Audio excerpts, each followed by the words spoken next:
If you want to check how much mobile data was used by a specific app on Google Pixel 11, then you want to go to Settings. Now over here in Settings, we're going to go to Apps. In here, choose this option over here, See All Apps, to open the full list of apps, of course. And then we can go ahead and open any app for which you want to check how much mobile data was used. So if you go over here, then you can find mobile data usage, and here you should be able to find all the information about the mobile data usage by the selected app.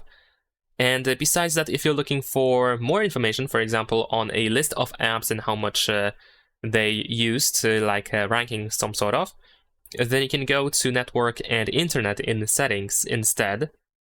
And then over here, we should be able to go to SIMs, and you can choose the SIM for which you want to check the mobile data usage.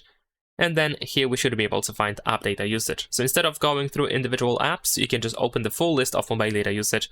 And here we have the list of apps sorted by the amount of data used, of course. And that's pretty much it. Leave a like and subscribe.